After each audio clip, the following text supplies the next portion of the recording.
Hello everybody, welcome back again to the Reggae Appreciation Society.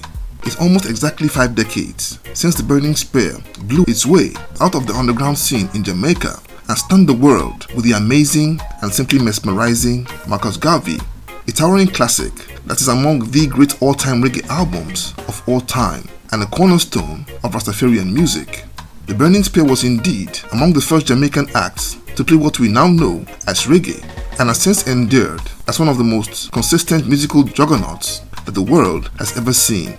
Led by its charismatic, spiritual and mercurial frontman Winston Rodney, this iconic band has put out 28 studio albums, sold tens of millions of records, bagged 2 Grammy Awards, 13 Grammy nominations, and has sold out massive arenas and stadiums around the world for 50 years and counting. Without a doubt, among the biggest reggae acts of all time, as most fans know. But not too many people remember that this group started out as a trio in the mold of the Wailers, Culture, and the Mighty Diamonds, before internal tensions, disagreements, and eventual conflicts led to the implosion of the original lineup, just as the Burning Spear was on the cusp of global success, and would end up becoming essentially a one-man show with Winston Rodney as the embodiment of the entire group. But what happened? Let's take a look at what really tore the original Burning Spear trio apart. Now, to do justice to this story, we have to go back to the very formation of the group that started with Winston Rodney, a 24-year-old native of a small rural town in St. Anne's Bay in St. Anne's Parish of Jamaica. Very early in 1969, he just finished his training as a tiler but had a strange unquenchable passion for singing and songwriting. A keen student and follower of Marcus Garvey, his music leaned towards Afrocentrism and the Rastafarian faith, which he embraced after receiving teachings from the elders in his village. While off work, young Winston loved to hang out at the beach and practice the songs he had written at home. Over time, other young music-loving lads started to flock around him while he sang, and one of them was a boy a few years younger than him that was called Rupert Wellington. And one day, Rupert sang along while he was practicing and revealed a rich bass singing voice. Both guys bonded immediately and began to meet up every day at the same spot to practice. As their sound got better, they both agreed to start a group that they named the Burning Spears, in honor of a Kenyan national award that was called the Order of the Burning Spear. The pair's confidence in their abilities grew quickly, and they seriously began to consider getting into the music business, when good fortune smiled on them and caused their paths to cross with that of Bob Marley. One morning, Winston, Rupert and 2 other boys from St. Anne's Bay had gone over to the village of 9 Mile, also in the parish of St. Anne, and by chance ran into Bob Marley, who was coming back from his farm with his donkey. Recognizing him as 1/3 of the famous Wailers trio, they introduced themselves and told Bob that they were looking for a way into becoming recording artists.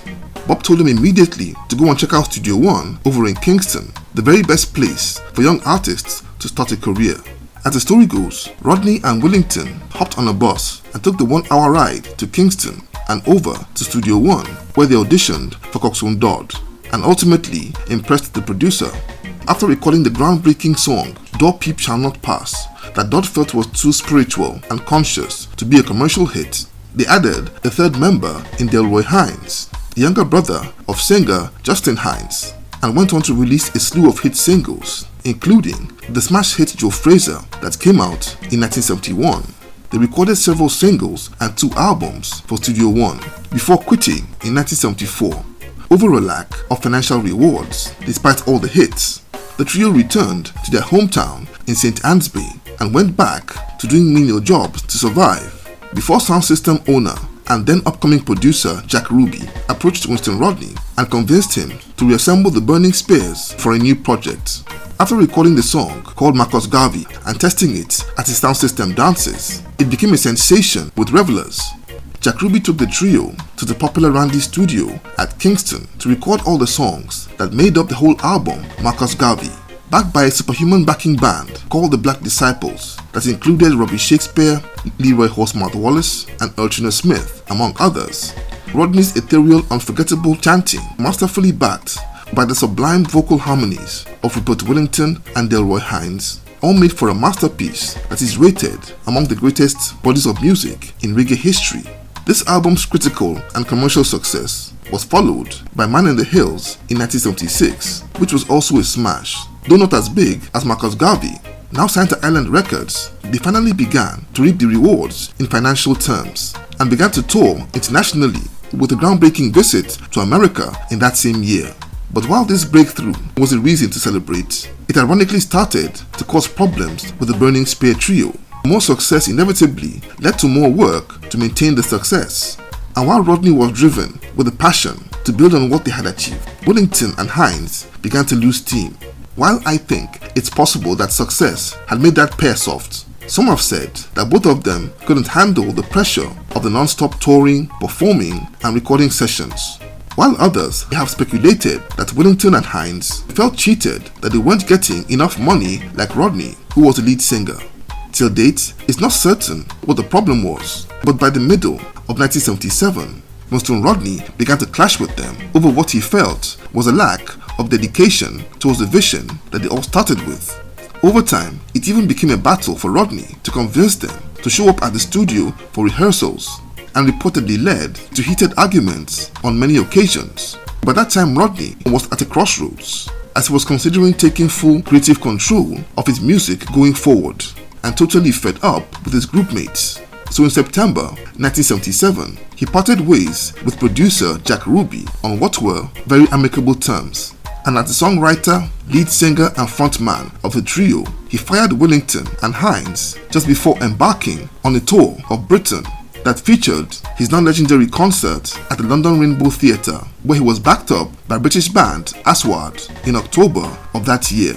From that point, the Burning Spear continued as the alter ego of Winston Rodney, and one he would wield as he went on to a spectacular solo career that is still going strong today, despite him turning 81 this year and notching 57 years in the business.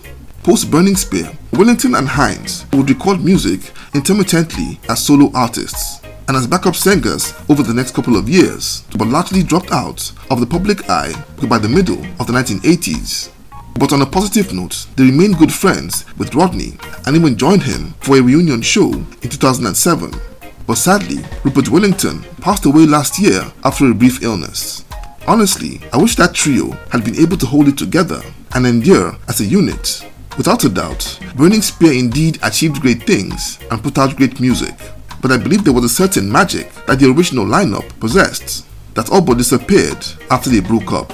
But band breakups are a common feature of the business, and such they say is life. So there you have it. Thank you for watching this video today. Please leave a like, subscribe, and until next time, God bless.